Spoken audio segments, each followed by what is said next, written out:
Montana Territory, 1872. The Montana sunset painted the wide skies in hues of burnt orange and deep purple as Zachariah Eastwood stood on the porch of his newly built ranch house. At 25 years old, he had accomplished what most men twice his age only dreamed of: 500 acres of prime cattle land, a modest but sturdy home, and a reputation as one of the territory's most promising young ranchers. The dying light caught in his wheat-colored hair as he surveyed his domain, his lean frame silhouetted against the twilight. Yet despite all he had built, a persistent emptiness haunted him. The vast wilderness of Montana might offer a man freedom, but it also offered loneliness in equal measure. Zachariah had learned this lesson well over years of solitary cattle drives and silent winter nights. A ranch this size needs more than one man to run it proper, his friend Thomas had told him just yesterday at the general store in Helena. You ought to find yourself a wife, Zach. Zachariah had laughed it off, the sound hollow even to his own ears. The frontier's no place for family life, Tom. A man out here needs to stay unburdened if he wants to survive. I've seen what happens to those who try both. The memories returned unbidden, his own parents' struggle against drought, disease, and desperation on their failed Nebraska homestead. His mother's withered face as consumption slowly claimed her, his father's descent into the bottle afterward. The hard lessons had been seared into Zachariah's young heart. Love was a luxury the frontier did not permit. Attachment was weakness. The West demanded solitary strength or it would break you. He turned back toward his empty house. The 4 bedrooms he'd ambitiously built now stood as testament to his folly, to dreams he'd never admit to harboring. Zachariah had constructed a home for a family he believed he would never have. Somewhere in the distance, a wolf howled, a sound so achingly lonely it seemed to echo his own isolation. As darkness claimed the land, Zachariah Eastwood retreated into his empty house, firmly believing that this solitary existence was all the frontier would ever allow him. 40 miles away, in the bustling mining town of Bozeman, Sophia Calloway stood at her bedroom window, watching as men carried her husband's coffin from the undertakers. At 23, she was now a widow with 3 young children: Emma, age 7, William, age 5, and little James, barely 3. Her husband Theodore's mining accident 3 weeks prior had left her stranded in a town where she knew almost no one, with dwindling funds and no prospects. Sophia absently twisted a strand of her long chestnut hair, her blue eyes rimmed red from crying. The black morning dress hung loosely on her slender frame. She'd lost weight in the weeks since the accident, unable to stomach much food as she navigated this new, terrifying reality. "Mama," Emma's small voice came from behind her. "Are they taking Papa away now?" Sophia turned, forcing herself to smile for her daughter. "Yes, sweetheart, remember we talked about this. They're taking him to the cemetery, where we'll visit tomorrow to say goodbye." Emma nodded solemnly, her small face a miniature version of Sophia's own. What happens after tomorrow? The question hung heavy in the air. What indeed? The boarding house owner had already informed Sophia that she needed their room by the end of the week. Theodore's mining pay had ceased, and their meager savings would barely last a month. "We'll find a new place," Sophia said, with more confidence than she felt. "God will provide." But as she tucked her children into bed that night, doubt gnawed at her. She'd come west as a bride of 17, following Theodore's dreams of striking it rich in the goldfields. Now those dreams lay buried with him, leaving her alone in a harsh land that cared little for a widow's plight. As her children slept, Sophia retrieved the letter she'd hidden in her Bible, a response to the desperate notice she'd placed in the Territorial Exchange, a newspaper that circulated among the scattered settlements. She'd advertised herself as a housekeeper willing to work for room and board for herself and her children, hoping against hope that someone might respond. The letter had arrived that morning from a Z. Eastwood of Paradise Valley. He offered her a position managing his household, with accommodations for her children, fair wages, and the promise of respectful treatment. He'd even enclosed funds for stagecoach passage to Helena, where he would meet her. It was her only option. With trembling fingers, Sophia penned her acceptance, praying that this stranger might indeed be the provision she had asked for. The following week found Zachariah pacing the Helena Stage Depot platform, checking his pocket watch for the 3rd time in 10 minutes. The stage from Bozeman was late, and clouds threatening snow were building in the east. He hadn't expected to feel this nervous about meeting his new housekeeper. "You've taken leave of your senses, Eastwood," he muttered to himself, earning a curious glance from the station agent. Hiring a widow with children went against everything he believed about frontier life. Yet when he'd read her desperate notice, something had compelled him to respond. Perhaps it was memory of his own mother's struggle, or simply practical need. His ranch house needed tending while he focused on building his herd. Whatever the reason, he was now committed. He'd prepared the unused bedrooms, purchased supplies, and even asked Martha Jenkins from the neighboring ranch for advice on what a woman with children might need. The distant rumble of the stagecoach finally broke through his thoughts. Zachariah straightened his collar and brushed dust from his coat. Not that appearances mattered for a business arrangement, he told himself. The coach came to a halt in a cloud of dust, and passengers began descending. Zachariah spotted her immediately, a slender woman in a faded black dress, helping a small girl down while balancing a toddler on her hip. A boy of about 5 clung to her skirts, his eyes wide with apprehension. Something caught in Zachariah's throat at the sight. She was younger than he'd expected, and despite the obvious fatigue lining her face, possessed a quiet beauty that caught him off guard. Her chestnut hair was pulled back in a simple bun, and even across the platform he could see the striking blue of her eyes. He approached, hat in hand. Mrs. Calloway. She turned, and Zachariah saw the momentary flash of relief in her expression. Mr. Eastwood, yes, I'm Sophia Calloway. Zachariah Eastwood, ma'am. He nodded politely, then glanced at the children. And these must be your little ones.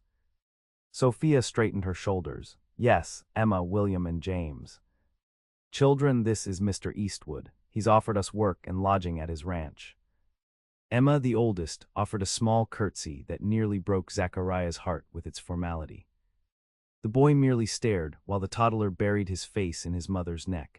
My wagon's this way, Zachariah said, reaching for their modest luggage. We should get started if we want to reach the ranch before dark. As he loaded their bags, Zachariah couldn't help noticing how few possessions they had, 1 trunk and 2 carpetbags for 4 people. He found himself wondering what their life had been like before, what had brought them to such circumstances. But those weren't questions a proper employer asked. The journey to Paradise Valley took over 3 hours, during which Sophia maintained a quiet dignity despite the obvious discomfort of travel. She kept the children occupied with quiet games and stories, occasionally pointing out features of the landscape to distract them from the journey's length. Your first time in Paradise Valley? Zachariah asked, attempting conversation as they crested the final ridge. Yes, Sophia replied. Theodore, my husband, worked the mines near Bozeman. We never traveled much beyond the town. Zachariah nodded. Well, there it is. He gestured to the valley spreading before them, where the Yellowstone River wound its way through lush grasslands, bordered by the magnificent Absaroka Range to the east. In the late afternoon light, the scene was breathtaking. He heard Sophia's small intake of breath. It's beautiful, she said softly. God's country, Zachariah agreed, then pointed to a distant structure. That's the ranch just beyond that stand of cottonwoods. We'll be there in 30 minutes or so. As they approached the ranch, Zachariah found himself suddenly seeing his property through new eyes. The sturdy 2-story house with its wide front porch, the barn and corral, the bunkhouse where his 2 hired hands stayed during calving season, the kitchen garden now dormant for winter.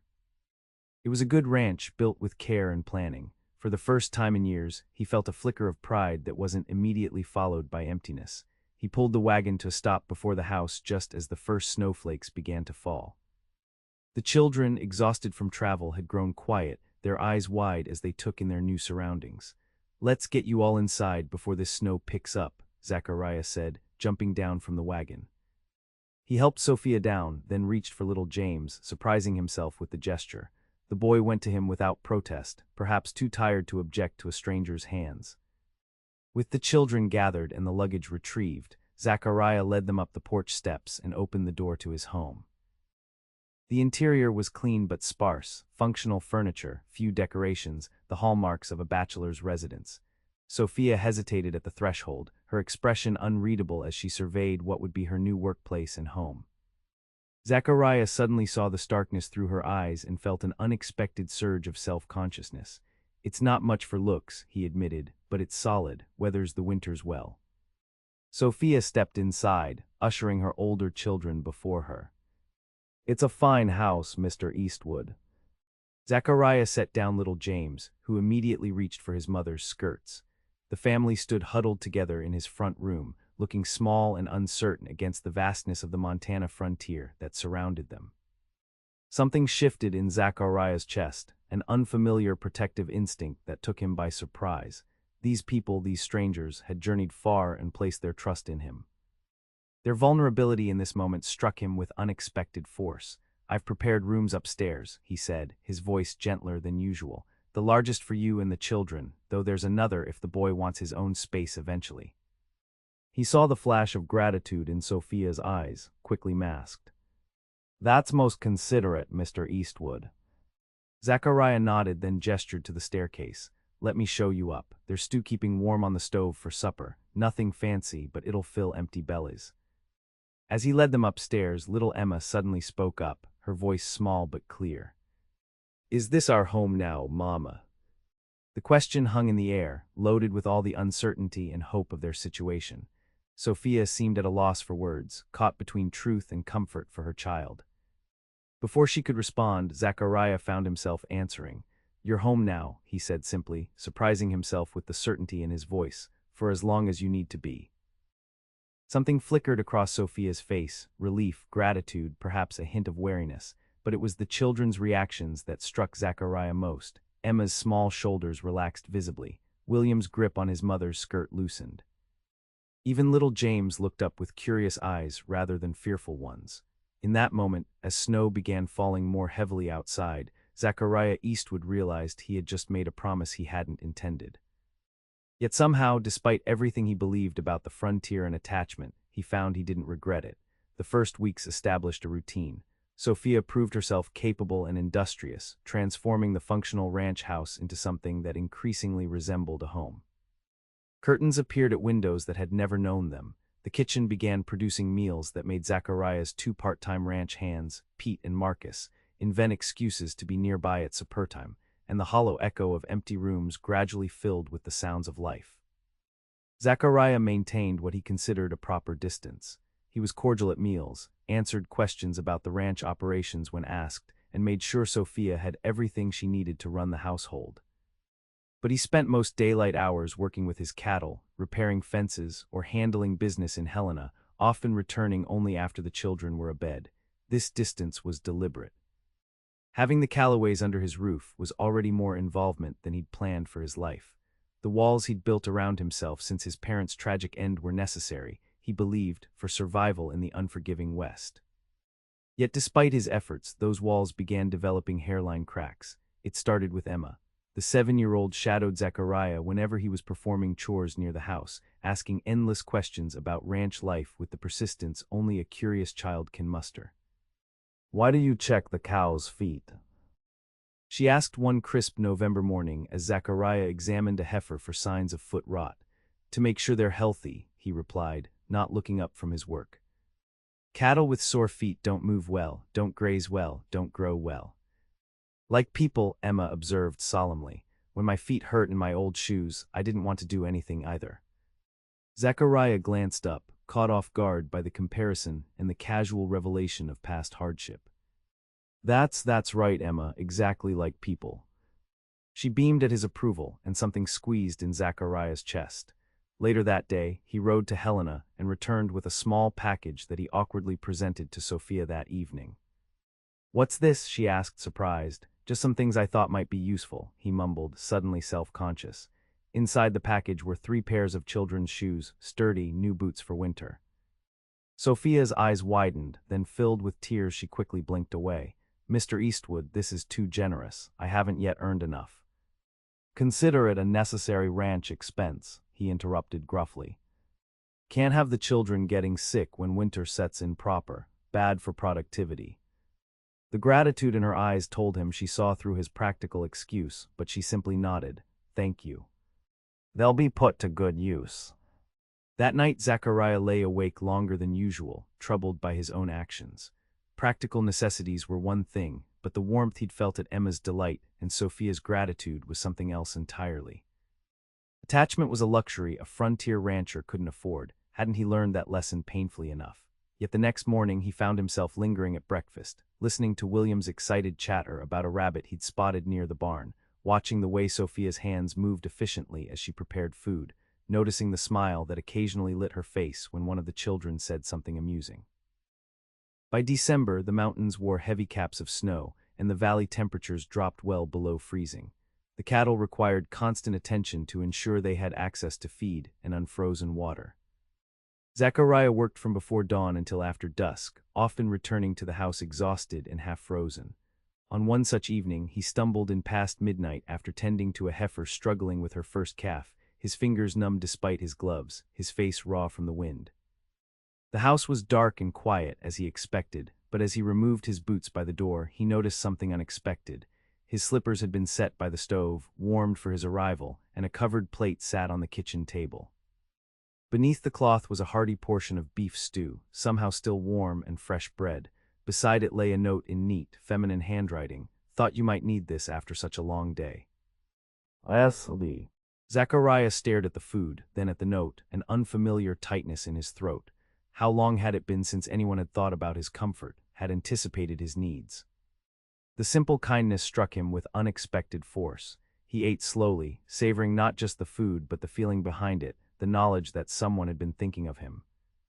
When he finally crawled into his bed that night, the cold seemed less penetrating somehow. The next morning, he made a point of thanking Sophia, trying to maintain his employer's formality despite his genuine appreciation. "It was nothing," she replied with a small smile. "We heard you ride out again after supper, and figured you'd be half frozen when you returned." Wait. The children helped. Emma insisted on writing the note. William wanted to leave cookies too, but I thought something more substantial would be better. The thought of the entire family considering his welfare sent another crack spreading through Zachariah's carefully constructed walls. Christmas approached, bringing with it a wistfulness Zachariah hadn't anticipated. He'd spent the past several Christmases alone or with neighboring ranchers, marking the day with little more than a special meal and perhaps an extra measure of whiskey. But now, watching Emma and William's excitement grow as the day neared, he found himself wondering what the holiday had been like for them before. One evening, as Sophia sat mending clothes by the fire after the children were asleep, he broached the subject. "I imagine the children are used to more festive Christmases than what's possible out here," he said, attempting casualness. Sophia's hands stilled momentarily before resuming their work. Actually, no, Theodore was not one for celebrations, and the last 2 years were difficult. The mining work was sporadic. Zachariah absorbed this information, reading between the lines what Sophia was too proud to say directly. I see. "They'll be happy with whatever the day brings," she continued, her tone carefully neutral. "They understand our circumstances." Something about her resigned acceptance bothered Zachariah more than he cared to admit. Children understanding hardship too young, wasn't that what had happened to him? The next day he rode to Helena, returning with his saddlebags full and a small pine tree strapped to his horse. Sophia's look of surprise when he dragged the tree into the house gave him a satisfaction he hadn't expected. "Mr. Eastwood, you didn't have to." "Every ranch house needs a Christmas tree," he interrupted, propping it in the corner of the sitting room. "Got some trimmings too, thought the children might enjoy decorating it." The joy on the children's faces when they discovered the tree that evening was worth every mile of the cold ride. Even little James clapped his hands in delight. As the family gathered around to hang the simple ornaments and strings of dried berries Zachariah had purchased, he found himself drawn into their circle, helping William reach higher branches, steadying Emma as she placed the star on top. "It's the most beautiful tree I've ever seen," Emma declared solemnly when they finished. "The very best," William agreed, his small face serious with the importance of the occasion. Zachariah caught Sophia watching him, a complicated expression in her blue eyes, gratitude mixed with something else he couldn't quite name. When their gazes met, she quickly looked away, but not before he saw the sheen of tears she was trying to hide. That night, after everyone had retired, Zachariah sat alone by the dying fire, staring at the decorated tree. The simple joy it had brought to his household disturbed him in ways he couldn't articulate. This wasn't supposed to be his life: family gatherings, children's laughter, a woman's grateful smile. The frontier demanded vigilance and independence, not the vulnerability of caring for others. Yet as December deepened toward Christmas, Zachariah found himself increasingly drawn into the orbit of the Calloway family. He began returning from his work earlier, sometimes joining William and Emma for evening games of checkers. He found excuses to be in the kitchen while Sophia baked, enjoying the domestic scents and the easy way she hummed as she worked. Little James, initially the most wary of him, began toddling to Zachariah when he entered a room, arms raised in the universal request to be picked up. The first time it happened, Zachariah froze in surprise before awkwardly lifting the boy. "He's taken quite a shine to you," Sophia observed, watching them. "Can't imagine why," Zachariah replied, though he found himself oddly pleased by the child's trust. "Children know good hearts when they meet them," she said simply, then returned to her work, leaving Zachariah speechless. Christmas morning dawned clear and cold, the sun creating diamond sparkles across the snow-covered valley. Zachariah woke early, as was his habit, but instead of immediately heading out to check cattle, he found himself lingering in the house, anticipating the children's reactions to the small gifts he'd hidden beneath the tree late the previous night. He wasn't disappointed. Emma's delight at the illustrated book of fairy tales, William's excitement over the wooden horse and rider set, and James's fascination with the stuffed bear made something warm unfurl in Zachariah's chest. Even Sophia seemed genuinely touched by the fine woolen shawl he'd selected for her. "This is too dear," she protested, running her fingers over the soft blue fabric that matched her eyes. "Montana winters are harsh," he replied with a shrug, "practical necessity." Her knowing smile told him she didn't believe his excuse for a moment. To Zachariah's surprise, the Calloways had prepared gifts for him as well, hand-knitted mittens from Sophia, a whittled wooden horse from William, a drawing of the ranch from Emma, and a smooth stone James had apparently insisted was perfect for him. "You shouldn't have spent your wages on me," Zachariah said, genuinely moved by the thought behind each item. "Most of it cost only time and care," Sophia replied. "And those are free to give." As snow began falling again that afternoon, the five of them remained indoors, sharing the special meal Sophia had prepared and playing games by the fire. Looking around at the animated faces of the children and the relaxed smile on Sophia's face, Zachariah was struck by how different this Christmas was from any he had known since childhood. For the first time in years, the ranch house felt like a home. That night, after the children were asleep, Sophia found Zachariah on the porch, watching the snow fall in the moonlight. She joined him silently, wrapping her new shawl tightly around her shoulders. "Thank you for today," she said after a moment. "The children haven't had such a Christmas, well, ever, I think." Zachariah nodded, not trusting himself to speak immediately. Finally, he said, "They deserved it." "All of you did." "May I ask you something, Mr. Eastwood?" Her voice was hesitant. "Zachariah," he corrected automatically. "After sharing Christmas dinner, Mr. Eastwood seems overly formal." She smiled slightly. "Zachariah, then. May I ask why you live out here alone? A successful young rancher like yourself, surely you had other options." The question pierced closer to his core beliefs than he was comfortable with. He considered deflecting but found himself answering honestly instead. "The frontier isn't kind to families," he said quietly, staring out at the snow-covered landscape. "I learned that early. My parents came west with dreams and died with nothing. My father always said his biggest regret was bringing us out here, exposing us to such hardship. Before he died, he told me a smart man builds his fortune alone and doesn't risk others in the process." Sophia was silent for a long moment. "And do you believe that's true?" "I've seen enough evidence," Zachariah replied. "The West is littered with graves of those who weren't strong enough or lucky enough. Women widowed, children orphaned. It's a harsh land. Yet people still come. Still build homes, raise families, create communities." She turned to face him, her expression earnest in the dim light. "Perhaps the frontier isn't meant to be faced alone. Perhaps that's the very mistake, thinking we must conquer it individually rather than together." Her words disturbed him, challenging the foundation of beliefs he'd built his life upon. Before he could formulate a response, she spoke again. "I should check on the children. Good night, Zachariah, and thank you again for giving us a beautiful Christmas." She slipped back inside, leaving him alone with thoughts more unsettled than the sky above. January brought the coldest weather of the winter, with temperatures dropping so low that Zachariah moved several vulnerable cattle into the barn. The work was constant and grueling, but now when he returned to the house, it was always warm, with food waiting, and often a child eager to tell him about their day. Despite his continued internal resistance, Zachariah found himself increasingly integrated into the rhythms of family life. He began reading to Emma and William before bedtime when he was home early enough. He taught William how to whittle simple shapes from wood. He even found himself bouncing James on his knee while discussing household matters with Sophia. It was during one such evening, with James happily perched on his lap and the older children playing checkers nearby, that Sophia broached a subject that had apparently been on her mind. "The children should be in school," she said, her hands busy with mending. "Emma especially is at an age where proper education matters." Zachariah nodded, having considered the same issue. "Helena's too far for daily travel, especially in winter." "I've been teaching them what I can," Sophia continued. "I was a schoolteacher before I married Theodore, but they need more than I can provide alone, especially as they advance." Zachariah bounced James gently, considering. "There are 3 other ranching families within 10 miles, with children of similar ages. Perhaps we could arrange something communal." Sophia's eyes lit up. A small school here in the valley. "It would need a teacher," Zachariah pointed out.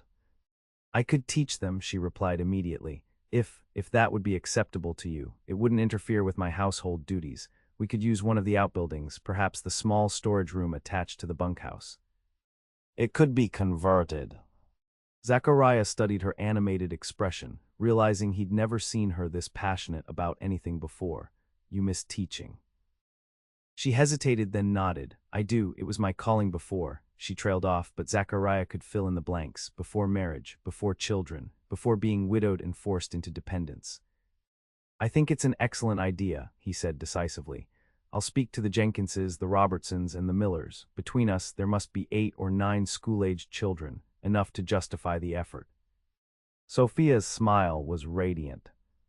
"Thank you, it would mean so much to the children, all of them."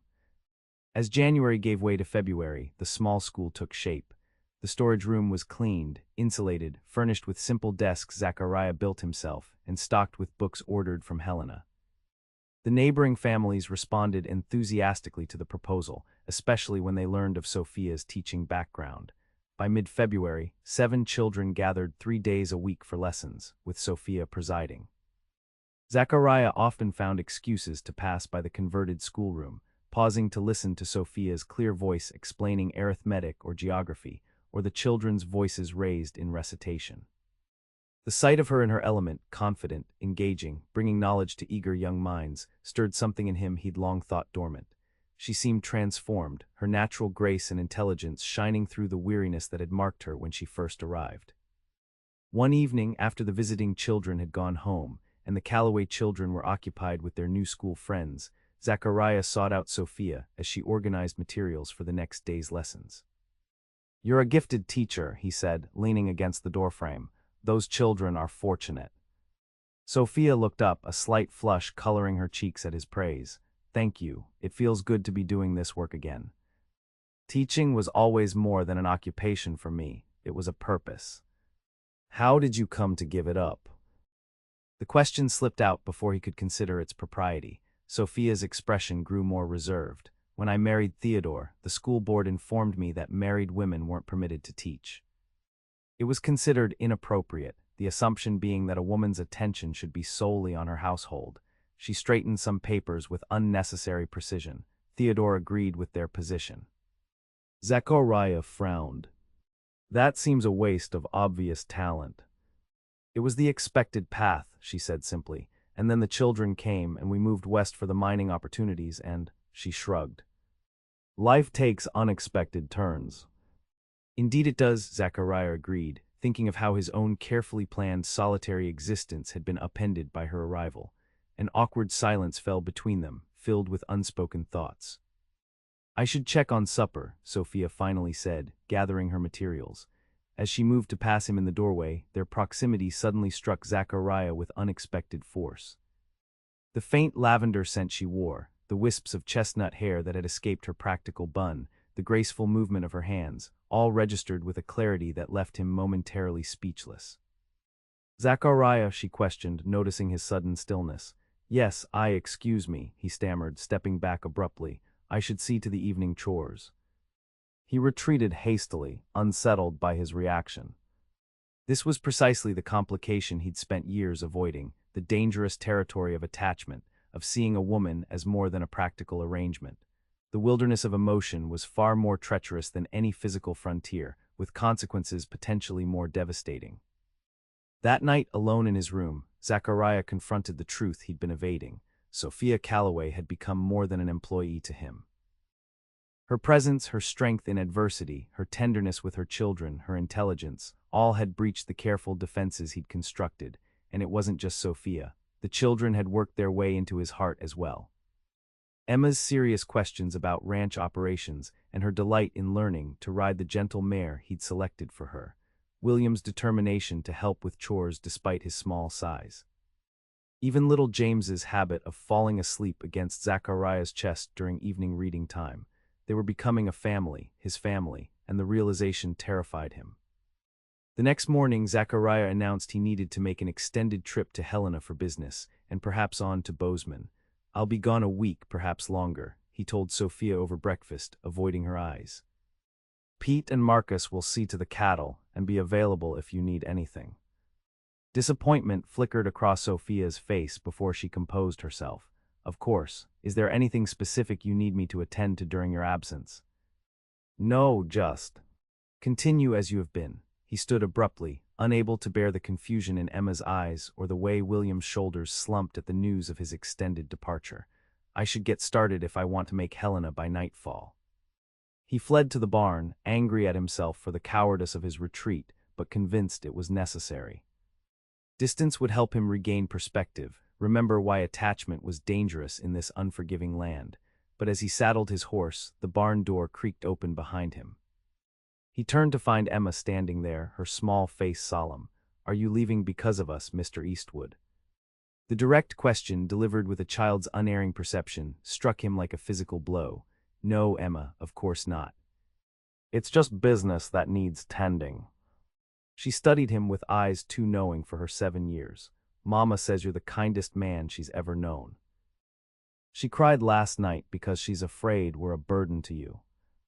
Zachariah froze, the saddle cinch forgotten in his hands. "She said that." Emma nodded. "She didn't know I heard." "But I did." The thought of Sophia crying over his abrupt announcement filled Zachariah with shame. What kind of man was he, to offer shelter then withdraw the emotional support that made it a home? "Emma," he said carefully, crouching to meet her at eye level, "you and your family could never be a burden, never, do you understand?" She considered him gravely. "Then why are you running away?" The question, so simple and yet so profound, left him without answer. Emma continued, relentless in her childhood wisdom. "When I'm scared of something, Mama says I should face it instead of hiding. Are you scared, Mr. Eastwood?" Zachariah exhaled slowly, humbled by the insight of a child. "Yes, Emma. I believe I am." She nodded as if this confirmed her suspicions. "Mama says brave people feel fear too, they just do what's right anyway." With that, she turned and left the barn, leaving Zachariah kneeling on the straw-covered floor, his carefully constructed justifications crumbling around him. He didn't go to Helena that day. Instead, he rode the boundaries of his property, thinking about the true nature of courage and cowardice, about what his father had really meant in those final bitter days, about what kind of man he wanted to be. By sunset, he returned to the ranch with clarity, if not certainty. This newfound family feeling frightened him precisely because it mattered, because it made him vulnerable to loss. But perhaps vulnerability wasn't weakness. Perhaps, as Sophia had suggested that Christmas night, the frontier wasn't meant to be faced alone. When he walked into the house, the relief on Sophia's face was quickly masked, but not before he caught it. "Business concluded more quickly than expected?" she asked, her tone carefully neutral. "I didn't go," he admitted. "I needed to think, and riding the property served that purpose better than a journey to town." She nodded, acceptance in her expression, if not understanding. "Supper will be ready shortly." That evening passed normally on the surface, with the usual routines of the household maintained. But Zachariah felt the subtle shift between himself and Sophia, a new wariness on her part, an uncertainty on his about how to bridge the distance his near departure had created. The children, however, showed no such reservation. They were delighted by his presence, especially when he produced the candy sticks he'd purchased in town the previous week and saved for a special occasion. As February progressed toward March, Zachariah worked to rebuild the trust his moment of fear had damaged. He took a more active role in the small school, constructing additional furnishings and occasionally assisting with lessons on practical subjects like animal husbandry or land management. He made a point of being present for meals and evening gatherings, of listening to the children's experiences and Sophia's concerns. Slowly, the wariness in Sophia's manner eased. She began sharing more of herself, stories of her childhood in Minnesota, her dream of someday writing a primer specifically for frontier children, her hopes for Emma, William, and James to have opportunities she and Theodore had never known. In turn, Zachariah found himself revealing parts of his past he'd never shared. His mother's love of poetry that seemed so at odds with frontier life, his own early ambitions to become a surveyor before cattle ranching claimed him, the painful lessons of his parents' deaths that had shaped his beliefs about attachment and vulnerability. "I believed the frontier demanded isolation," he admitted one evening as they sat by the fire after the children were asleep. That caring for others was a weakness this land would exploit. Sophia considered this, the firelight playing across her features. "And now?" Zachariah watched the flames, choosing his words carefully. "Now I wonder if the opposite might be true, if the frontier's harshness is precisely why connection matters more, not less." She smiled slightly. "That's what I've always believed. We face the wilderness together, or it defeats us individually." As winter reluctantly released its grip on Paradise Valley, bringing the first hints of spring, Zachariah found himself increasingly preoccupied with thoughts of the future. Sophia had been hired as a housekeeper, but she had become far more, the heart of the household, the teacher to the valley's children, and increasingly the woman who occupied his thoughts day and night. What would happen when her year of employment ended? Would she seek opportunities elsewhere, perhaps in a larger town where her teaching skills might command better compensation? The thought of the Calloways leaving created a hollow feeling he couldn't ignore. These thoughts weighed on him one March afternoon as he repaired fencing in the south pasture. So absorbed was he in his worries that he failed to notice the approach of riders until they were nearly upon him. "Afternoon," called a rough voice. This the Eastwood spread. Zachariah straightened, instantly alert to the three men who had ridden up. Their appearance set off warning signals, trail-worn but not in the honest way of working cowboys, with hard eyes that assessed him and the property with too much interest. "It is," Zachariah confirmed, keeping his tone neutral while cataloging details. All three were armed. The leader who had spoken had a scar running from his left eye to his jaw. "Something I can help you with." "Maybe," the scarred man replied with a smile that didn't reach his eyes. "Name's Harker. These are my associates, Quinn and Doyle. Heard you might be in the market for cattle. We represent some interests up Montana way looking to sell a small herd. Good price." The story was flimsy at best. Cattle weren't typically sold by roaming intermediaries, especially not in early spring before the drive season. Zachariah's suspicion deepened. "Not in the market currently," he replied evenly. "But Murphy's outfit about 20 miles north might be. You could try there." Harker's smile tightened. "Shame, we were told Eastwood's place was the one to visit." His gaze drifted toward the distant ranch house. "Nice setup you got." "Been established long." "Long enough," Zachariah shifted slightly, ensuring his own sidearm was accessible beneath his coat. "If there's nothing else, I've got fencing to finish before dark." Sure, Harker nodded, but made no move to leave. "One more thing, heard you took in a widow woman and her kids some months back. Calloway, I believe." Ice formed in Zachariah's veins at the mention of Sophia's name. "What's your interest in my housekeeper?" Harker shrugged with calculated casualness. "Just passing curiosity. Small world out here, names get around." He tipped his hat. "We'll be moving on. Maybe camp by that creek we passed about a mile back, rest the horses before heading to this Murphy place you mentioned." "Much obliged for the direction."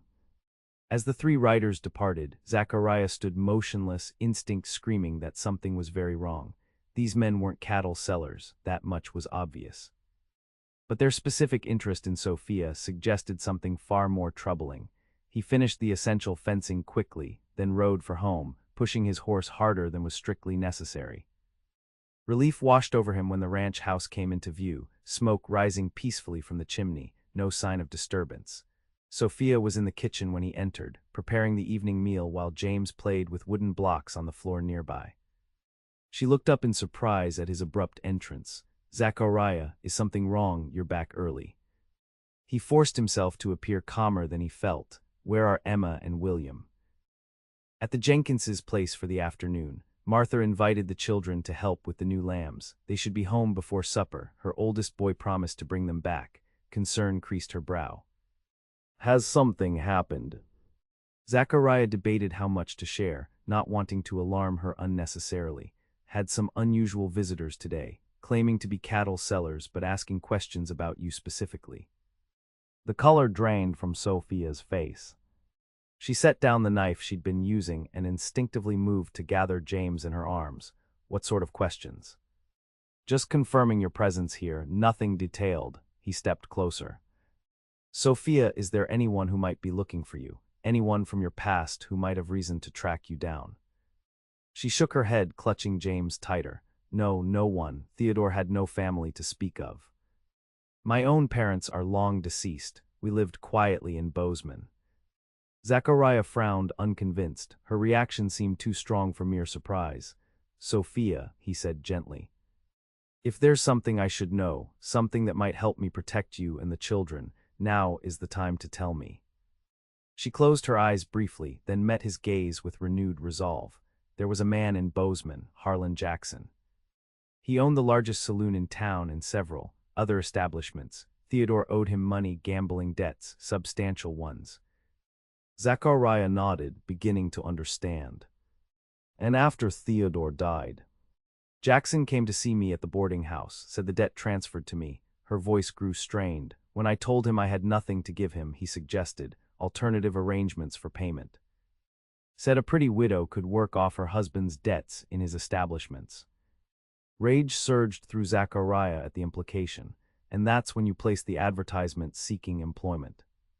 She nodded. "I needed to get the children away from there." "Jackson made it clear he wouldn't wait long for his money or the alternative." She looked up, fear evident in her eyes. "You think these men were sent by him?" "It's possible," Zachariah acknowledged. "Did you leave any indication of where you were going?" "No, but it wouldn't be difficult to trace the stage ticket to Helena." After that, she trailed off, the implications settling heavily between them. Zachariah moved to the window, scanning the property with new wariness. "I don't think they'll try anything tonight. They're camping at Elk Creek, according to what they told me." "But I don't like this. What should we do?" He turned back to her, decision made. "First, I'm going to send Pete to the Jenkinses to escort Emma and William home safely.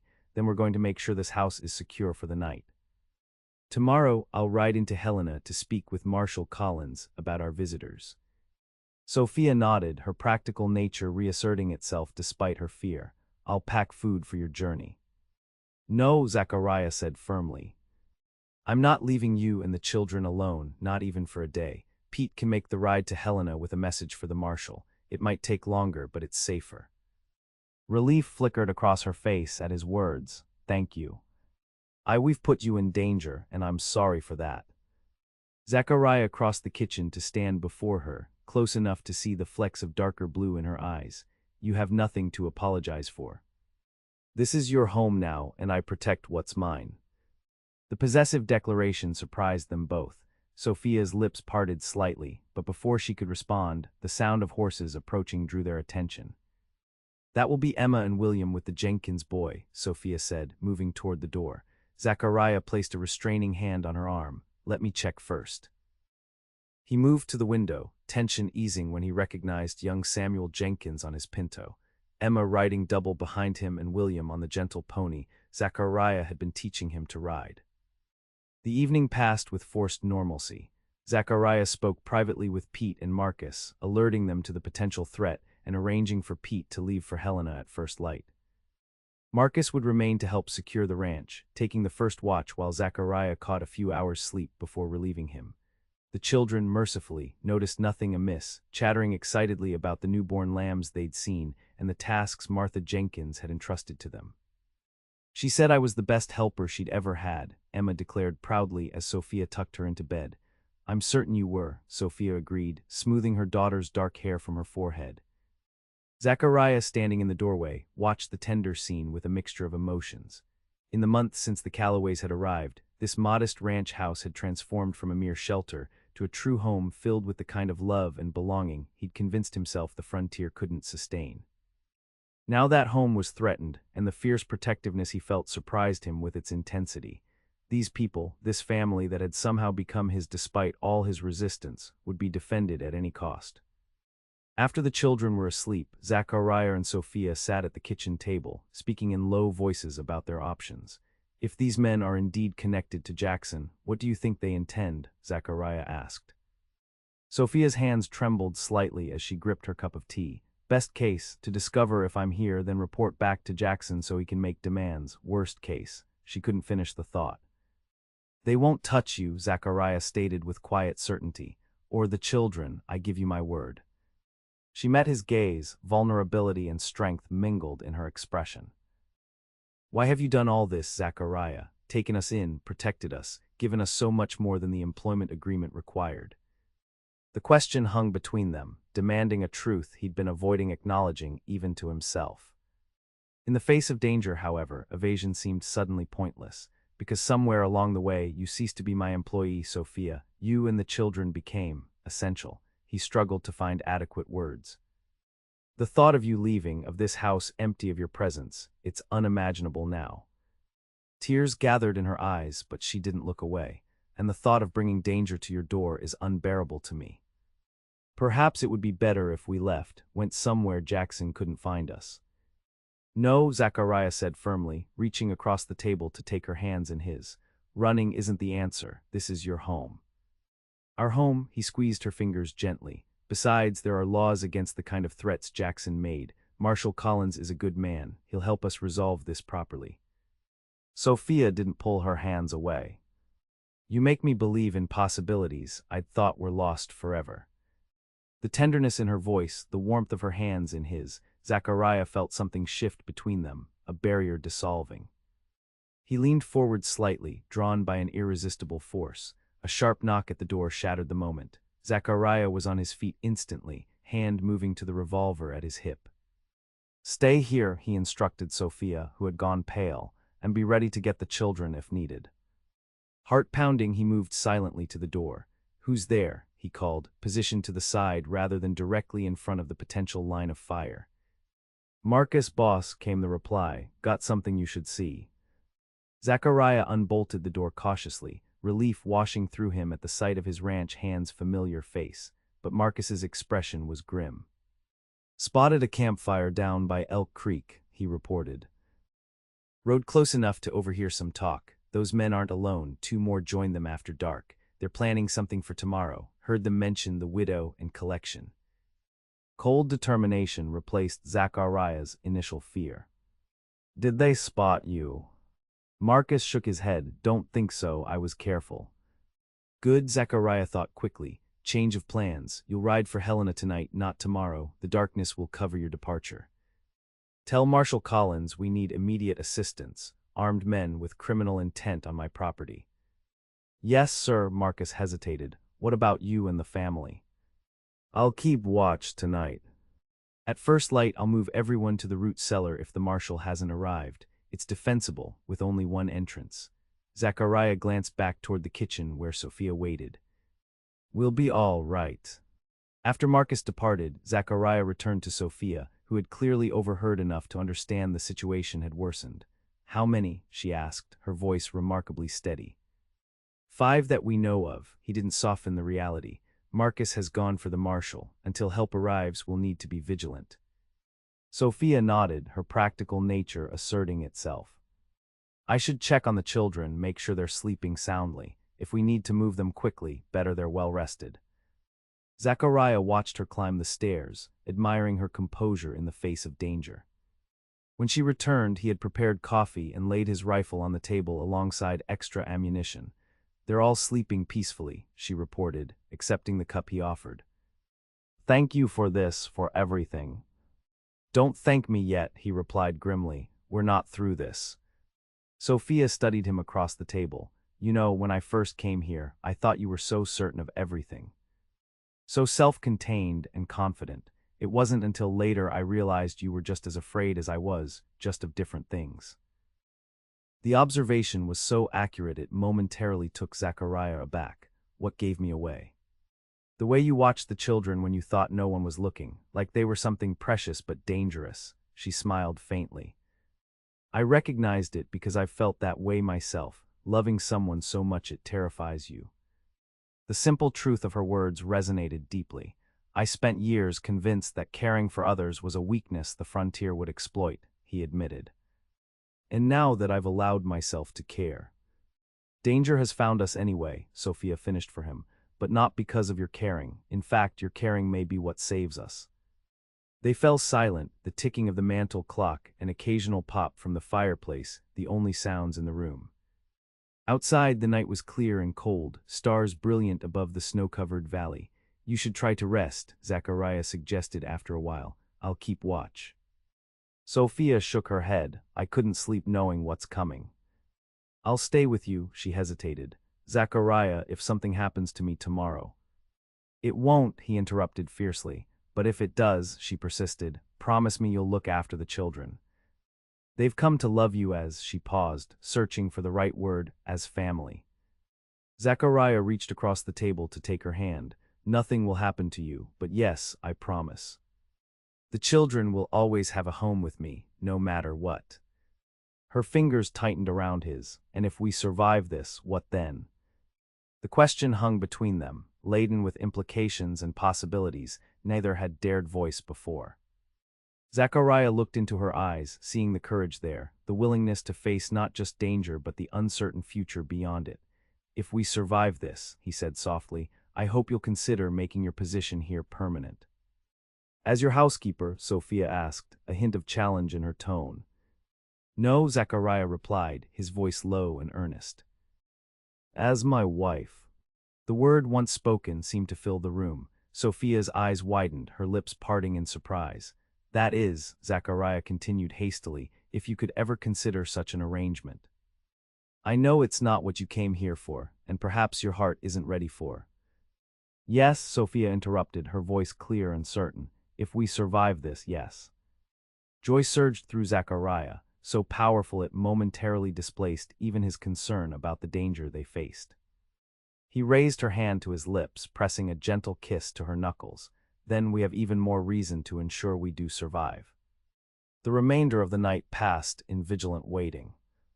They spoke quietly of plans for the future, how the ranch might grow, the school's development, improvements to the house that would make it more comfortable for a family of 5. The dangerous reality of their situation remained, but alongside it now existed a fragile hope, a shared vision of possibilities that had seemed unimaginable just months before. As dawn approached, Zachariah made a difficult decision. I want you and the children in the root cellar before full light. It's the most defensible position on the property. Sophia nodded, though concern creased her brow. And you? I'll be better able to defend you if I can move freely.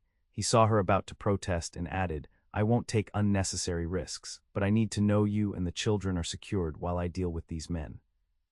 Reluctantly, Sophia agreed. They woke the children while it was still dark, explaining that they would be playing a special game of hide and seek in the root cellar. Emma, perceptive as always, clearly sensed something amiss but followed her mother's lead in keeping William and James calm and cooperative. The root cellar was a solidly constructed stone chamber built into the side of a small rise behind the house, designed to store vegetables through Montana's harsh winters. Its single entrance could be secured from inside, and Zachariah had already stocked it with water, food, blankets, and a small oil lamp. As he helped Sophia settle the sleepy children on makeshift bedding, Zachariah felt a surge of protectiveness so powerful it nearly overwhelmed him. These people had become his world, transforming his solitary existence into something rich with meaning and purpose. Stay here until I come for you, he instructed Sophia, no matter what you hear. Promise me. She reached up to touch his face, her fingers cool against his skin. Be careful, Zachariah, we have plans to fulfill. He covered her hand with his own. I intend to see them through. Impulsively, he leaned down and pressed his lips to hers, their first kiss, brief but filled with promise. That's to seal our agreement. Sophia's smile, though tremulous, held certainty. I'll hold you to it. With reluctance, Zachariah secured the root cellar door and returned to the house. As the eastern sky lightened with approaching dawn, he positioned himself at the upstairs window that provided the best view of the approach to the ranch. The men came just after sunrise, 5 riders approaching boldly from the direction of Elk Creek. Zachariah recognized Harker, Quinn, and Doyle from the previous day. The 2 additional men were similarly rough-looking, all armed and making no attempt to conceal their intentions. Zachariah's mind raced, calculating options. He was outnumbered and, despite his skill with firearms, facing poor odds in a direct confrontation. His best hope was to keep them talking until Marshal Collins arrived, assuming Marcus had reached Helena and help was indeed coming. He positioned his rifle within easy reach but out of sight, then stepped onto the front porch as the riders approached. His stance was casual, but his right hand remained near his holstered revolver. "Gentlemen," he called as they drew near, "you're out early." Harker reined in his horse about 20 yards from the porch, the others fanning out slightly behind him, his scarred face twisted in what might have been intended as a friendly smile. "Eastwood. Thought we'd stop by before heading north, see if you'd reconsidered our cattle offer." "Still not interested," Zachariah replied evenly, "and I think we both know you're not here to sell cattle." Harker's pretense of friendliness evaporated. "Smart man makes this simpler." He straightened in his saddle. "We're here for the Calloway woman and whatever valuables she brought from Bozeman. She owes a substantial debt to Mr. Jackson." "Mrs. Calloway is under my protection," Zachariah stated, his voice calm despite the rage building inside him. "Any business you think you have with her will be conducted through me." One of the new men spat tobacco juice onto the ground. "Ain't asking permission, rancher. The woman comes with us or things get unpleasant." "She's not here," Zachariah lied smoothly. "Took the children to visit neighbors yesterday. Won't be back until tomorrow." Harker's eyes narrowed skeptically. "That's so, then you won't mind if we have a look inside, make sure she didn't leave anything of value behind." "I would mind," Zachariah replied, shifting slightly to block the porch steps. "This is private property." "You're not welcome here." The 5 men exchanged glances, a silent communication passing between them. Zachariah recognized the moment their decision was made, saw it in the subtle shift of weight, the hardening of expressions. "Last chance, Eastwood," Harker called. "Step aside and let us do our business. You might walk away from this." Zachariah remained motionless, not happening. Harker nodded as if this was the answer he'd expected. "Your choice." What followed happened with frightening speed. One of the men, not Harker but the tobacco spitter, reached for his gun. Zachariah drew and fired in a single fluid motion, years of frontier necessity having honed his reflexes. The man toppled from his saddle with a cry of pain, clutching his shoulder. Chaos erupted. The remaining 4 men scattered, 2 diving from their horses to take cover behind a water trough, the others spurring their mounts toward the side of the house. Bullets splintered the porch railings as Zachariah ducked through the front door, narrowly avoiding the first volley of return fire. Inside, he moved quickly to the window position he'd prepared, using the rifle to drive back the men who'd taken cover behind the trough. A shattered window and bullet-scarred wall were the only casualties of this exchange, but Zachariah knew his advantage was temporary. With men circling the house, his defensive position would soon be compromised. For 10 tense minutes, an uneasy stalemate held. Occasional shots were exchanged, but the attackers seemed to be assessing the situation, perhaps hoping Zachariah would exhaust his ammunition or make a mistake. He maintained discipline, firing only when he had a clear target, aware that every bullet needed to count. Then came the development he'd been dreading. Smoke began to rise from the direction of the barn. They'd set fire to it as a diversion. The spring morning was damp enough that the fire wouldn't spread quickly to the house, but the distraction was effective nonetheless. "House is next, Eastwood," Harker's voice carried from somewhere to the east of the porch. "Tell us where the woman is, and we end this now." Zachariah didn't respond, knowing any reply would only help them pinpoint his location. His mind raced, calculating how long the house might hold if they set it alight, how quickly he could reach the root cellar if necessary, whether the marshal might arrive in time. As if in answer to his unspoken question, the distant sound of hoofbeats reached his ears, multiple riders approaching fast from the direction of Helena. Relief surged through him, immediately tempered by caution. The arriving party could be more of Jackson's men rather than the law. The attackers heard it too. Their movements became more frantic, less coordinated. One made a dash toward the back of the house, exposing himself momentarily. Zachariah's shot caught him in the leg, dropping him with a howl of pain. "Marshal's coming," he called out, hoping to hasten their retreat. "Throw down your weapons now, and you might avoid hanging." His bluff had mixed results. Two of the remaining unwounded men, Quinn and Doyle, apparently decided the job wasn't worth dying for. They mounted up and fled toward the western ridge. Harker, however, seemed driven by more than mere profit. "This isn't over," he shouted, firing wildly at the house before retreating toward his horse. "Jackson doesn't forget debts." The approaching riders came into view, Marshal Collins with 3 deputies, rifles ready. They spotted the fleeing attackers immediately, 2 deputies peeling off in pursuit, while Collins and the remaining deputy continued toward the ranch house. Zachariah stepped onto the porch, rifle lowered but still at the ready. Marshal, 2 wounded by the house, 2 fled west, 1 heading north. Collins reined in his horse, quickly assessing the situation. "Anyone hurt inside?" "No, but I've got a woman and 3 children secured in the root cellar." Zachariah gestured toward the smoking barn. "Fires contained to the barn so far." The marshal nodded briskly. "We'll handle the wounded and the fire. You see to your family." "Your family," the simple phrase struck Zachariah with unexpected force as he hurried toward the root cellar. These people who had arrived on his doorstep 6 months ago as strangers had indeed become his family in every way that mattered. When he unbolted the root cellar door, he found Sophia standing just inside, a determined expression on her face and his spare revolver gripped in her hands. Behind her, Emma clutched her younger brothers protectively, all 3 children wide-eyed but remarkably calm. "It's over," Zachariah announced, relief evident in his voice. Marshal Collins arrived with deputies. "The men have either fled or been captured."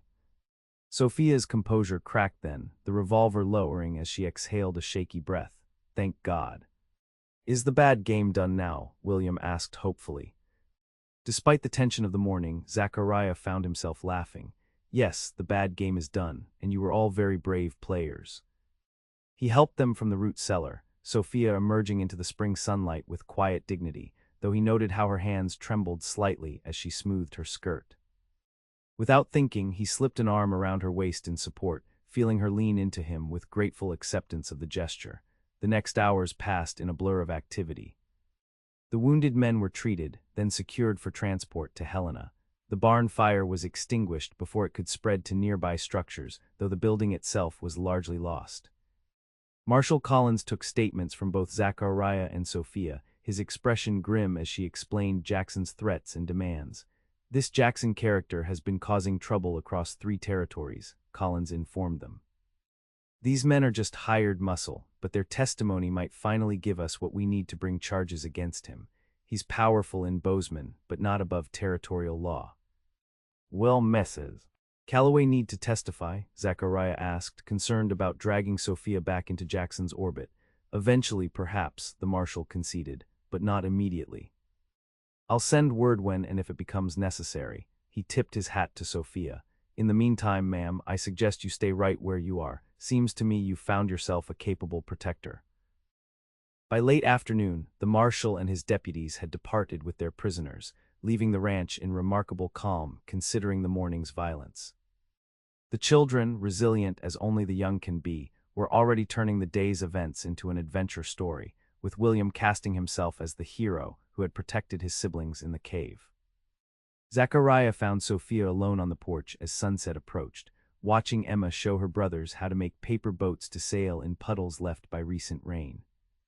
The simple domestic scene, set against the backdrop of the day's danger, struck him with powerful poignancy.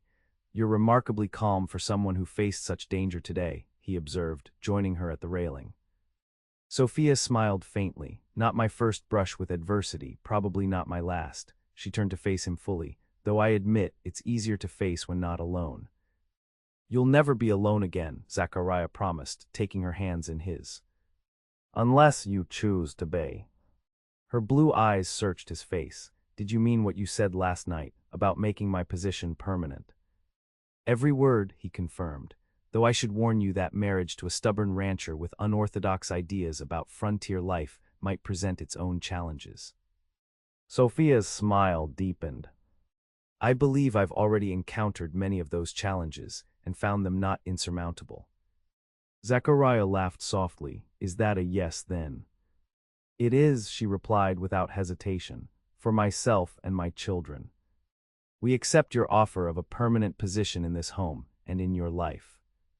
Joy welled within Zachariah, as vast and endless as the Montana sky above them. He drew her into his arms, this woman who had taught him that vulnerability wasn't weakness but the very foundation of true strength, that love wasn't a luxury the frontier denied but the necessity that made its hardships bearable. "I used to believe the frontier was no place for family," he murmured against her hair. "That attachment was a weakness this land would exploit." Sophia leaned back to meet his gaze. "And now I understand that facing the wilderness alone was the true folly." He smiled, his heart fuller than he'd ever thought possible. "The frontier demands community, connection, love, not in spite of its harshness but because of it." As the sun set over Paradise Valley, painting the snow-capped mountains in hues of gold and rose, Zachariah Eastwood finally recognized the truth his parents had tried to teach him before bitterness claimed them. The West wasn't meant to be conquered by solitary strength, but tamed by shared courage, mutual sacrifice, and enduring love. 6 months later, on a perfect autumn day, with leaves turning golden across the valley, Zachariah and Sophia were married beneath the ancient cottonwood that stood beside the newly rebuilt barn. The ceremony was attended by neighboring ranchers, the children who came to Sophia's school, and even Marshal Collins, who brought news that Harlan Jackson had finally been arrested on multiple charges and would trouble them no more. Emma, resplendent in a new blue dress, served as her mother's attendant. William carried the rings on a small pillow with solemn importance. James, now nearly 4, scattered wildflower petals with enthusiastic abandon before being scooped up by Zachariah during the vows and held between the bride and groom as the circuit preacher pronounced them husband and wife. The symbolism was lost on no one. This wasn't merely the union of two people, but the formal creation of a family that had, in truth, been forming since that snowy day when a young widow and her children had arrived at a lonely rancher's door. The celebration continued well into the evening, with music and dancing in the new barn, tables laden with food contributed by every household in the valley, and more laughter than the Eastwood Ranch had ever known. As darkness fell, lanterns were lit, casting a warm glow over the gathering. In a quiet moment, Zachariah found himself standing slightly apart, watching his new wife dance with Emma, while William and James romped with the other children nearby. Martha Jenkins joined him, a knowing smile on her weathered face. "Never thought I'd see the day," she commented. Zachariah Eastwood, confirmed bachelor with a wife and 3 children. Zachariah chuckled. "Life has a way of appending our most certain plans." "That it does," Martha agreed sagely, "and thank the Lord for it. You were meant for this, Zach, always were, even when you couldn't see it yourself." As the evening drew to a close, guests departed with final congratulations and good wishes. The children, exhausted from excitement and celebration, were tucked into bed, Emma and William still chattering about the day's events, while James fell asleep almost before his head touched the pillow. Finally, Zachariah and Sophia found themselves alone on the porch of their home, the same spot where he had told her, "You're home now," nearly a year before, words that had proven more prophetic than either could have imagined. "Happy?" he asked, drawing her into his arms. Sophia's smile was luminous in the moonlight, more than I ever thought possible. She rested her head against his chest. "When Theodore died, I thought my life was ending. I couldn't imagine a future, especially not one filled with such joy. And I couldn't imagine sharing my life with anyone," Zachariah admitted.